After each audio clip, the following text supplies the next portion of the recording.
The supply is low, but there's no shortage of memes, jokes, and discussion about crawfish. It used to be the hot topic over the boil was size and flavor, but now, if there's a boil at all, the chatter is over two things: availability and price. Hi, I'm Avery Davidson. Thank you for joining us. Kristen Oaks-White will join us a little bit later in the show.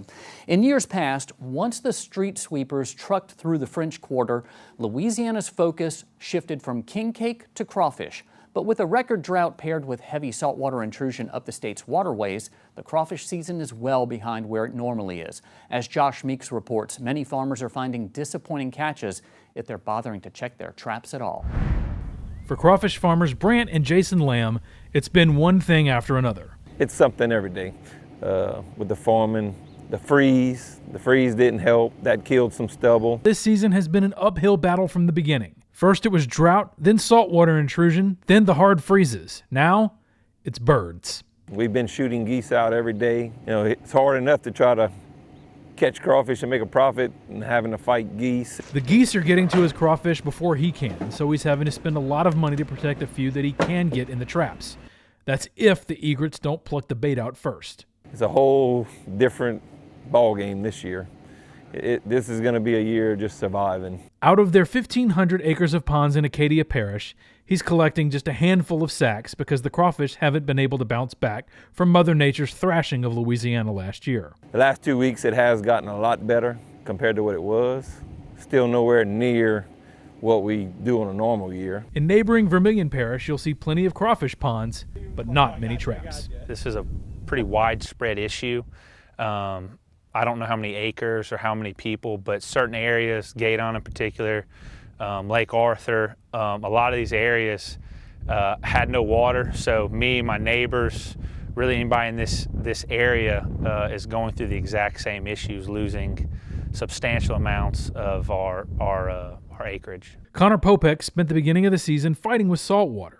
When the rains didn't come, he pumped what he could, but ultimately decided it wasn't worth the cost for what was likely going to be a miserable crop. The decision was made for me just due to the weather. This farm and most of the Vermilion Parish farms, with the canals being dry and not having any water or vegetation growth, even into January 1st, some fields never really could get flooded unless we got the right amount of rain. So you know that those crawfish burrows being dry that long, there's no chance of catching anything. Popek and other Louisiana Farm Bureau crawfish leaders recently went to Washington, D.C. to get congressional attention on drought. While much of the Southeast saw little rain, crawfish makes Louisiana's situation unique. Most of our efforts try to get the Secretary of Agriculture to change a disaster program, emergency livestock assistance program. It covers crawfish on a number of things, but drought's just not one of them. And so we've gone to the agency level, but also to Capitol Hill to hopefully get Congress to instruct USDA to make that change. Unfortunately, there's no timeline on when that change could happen. In the meantime, these farmers can only keep moving forward, focusing on the next thing. Each week we've seen a little jump, so I think it's going to get a little better, but like I said, it's nowhere where it needs to be. And everybody thinks the price is high, but it's costing us that much to do it.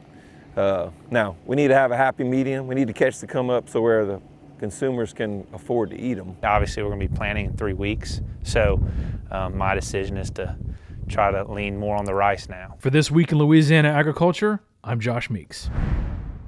Connor Popek says this season is setting the stage for future crops. With so few crawfish in the fields, it's unlikely farmers will be able to restock their levels to something resembling normal for 1 or maybe even 2 years.